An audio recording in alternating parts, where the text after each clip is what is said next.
Hi friends, அஸ்ஸலாமு அலைக்கும். இன்றைக்கி என்ன நம்ம பார்க்க போகிறோன்னா, ரோட் சைடில் விற்கிற பானியும் எப்படி செய்யலான்னு தான் பார்க்க போகிறோம். நம்ம இது சூப்பராக வீட்லேயே செய்யலாம். வாங்க பார்க்கலாம்.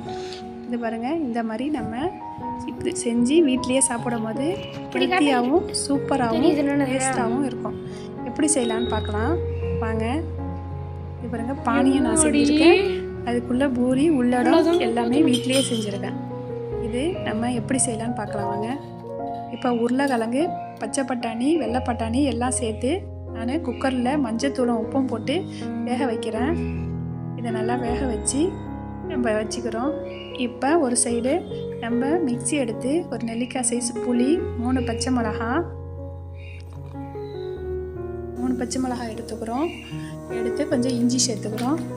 இஞ்சி சேர்த்து இப்போ புதினா மல்லி 2 கைப்பிடி அளவு நம்ம எடுத்து மிக்சியில் சேர்த்துக்கிறோம். நல்லா நம்ம சேர்த்துக்கிட்டு இங்கே பாருங்கள், இந்த அளவு நம்ம சேர்த்துக்கிறோம். நல்லா சேர்த்துக்கும் போது நல்லா வாசமாக சூப்பராக இருக்கும். ரோட் சைடில் கூட இந்த டேஸ்ட்டு வராது. இதில் தண்ணி ஊற்றி நம்ம மிக்சியில் நல்லா அரைச்சி எடுத்துடலாம். அரைச்சி எடுத்துகிட்டு வந்து இங்கே பாருங்கள், நான் அரைச்சிட்டேன். இப்போ இதில் நம்ம தண்ணி ஊற்றி நல்லா வடிகட்டி எடுத்துக்கிறோம். வடிகட்டியில் நல்லா வடிகட்டி எடுத்துக்கிறோம்.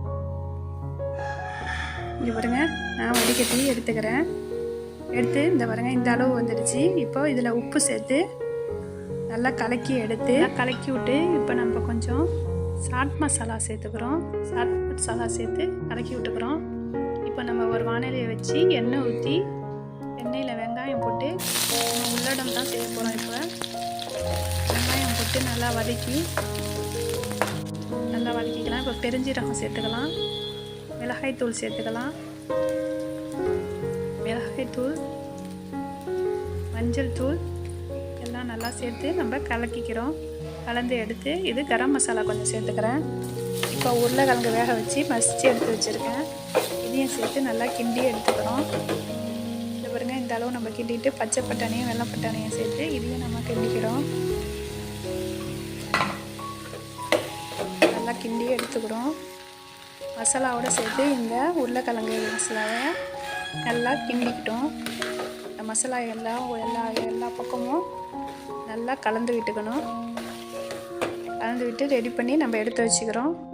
எடுத்து வச்சுக்கிட்டு இப்போ நம்ம பச்சை வெங்காயத்தை மேலே தூவிக்கிறோம். பச்சை வெங்காயம் தூவி மல்லி புதினா நான் சேர்த்துக்கிறேன். இதையும் நம்ம தூவி இதில் ரெடி பண்ணி நம்ம எடுத்து வச்சுக்கிறோம். எல்லாம் செஞ்சு வச்சுட்டு பாருங்கள், பானி ரெடி ஆகிடுச்சு, உள்ளடமும் ரெடி ஆகிடுச்சு. இப்போ நம்ம பூரி ரெடி பண்ணிக்கலாம். பூரி நான் ரெடிமேட் பூரி தான் வாங்கி வச்சுருக்கேன். இதை நம்ம பொரித்து எடுத்துக்கிறோம். ஒன்று சூடு வந்துருச்சான்னு முன்னாடி பார்த்து நல்லா பொரிஞ்சு வருதான்னு பார்க்குறேன். நல்லா பொரிஞ்சு வந்துச்சு. இப்போ நம்ம எல்லாத்தையும் ஒன்று ஒன்றா போட்டு கொஞ்சம் ஒரு 4, 5, 6 போட்டு கூட பொரித்து எடுத்துக்கலாம். நல்லா கொஞ்சம் அடுப்பை கொஞ்சம் மெதுவான தீயில வச்சு நம்ம பொரிக்கணும். அப்போ தான் தீயாமல் இருக்கும். எண்ணெய் சூடு வந்தோடனே அடுப்பை கொஞ்சம் ஸ்லோவாக வச்சுக்கிட்டால் இந்த அளவு நல்லா புசுன்னு சூப்பராக ரெடியாக பொரிஞ்சு வந்துடுச்சு. இப்போ நம்மளுக்கு பூரியும் ரெடி ஆகிடுச்சு. இப்போ நம்ம ஈஸியாக சூப்பராக வீட்லேயே ஹெல்த்தான முறையில் பானிபூரி சாப்பிட்லாம் வாங்க. இதை உடச்சி எடுத்துக்கிட்டு இப்போ நம்ம உள்ளடம் எடுத்து வச்சு இது உள்ளார நம்ம உள்ளடத்தை வச்சுக்கிறோம். உள்ளடத்தை வச்சு பானி ஊற்றி இதை சாப்பிட்லாம். இதை நம்ம வீட்டில் செஞ்சு சாப்பிடும் போது நம்மளுக்கு வயிற்றுக்கு ரொம்ப இதமாகவும் டேஸ்ட்டு சூப்பராகவும் ஹெல்த்தியாகவும் இருக்கும். பையனுக்கு கடையில் சாப்பிட்டு வந்தால் ஒத்துக்காது, வயிற்றை வலிக்குதுன்னு சொல்லும். ஆனால் பானிபூரி சாப்பிட ஆசைப்படும். அப்போ என்ன செய்கிறதுன்னு நானே செஞ்சு கொடுப்பேன். இன்றைக்கி இஃப்தார் ஸ்பெஷல் இது தான். இங்கே பாருங்கள், பானிபூரி, பானி உள்ளடம், பானி கஞ்சி, சம்பால் பண்ணி வச்சுருக்கேன். துவையல்னு சொல்லுவாங்க. ரோலு, கடையிலேருந்து எங்கள் வீட்டுக்காரங்க வடை வாங்கிட்டு வந்தாங்க.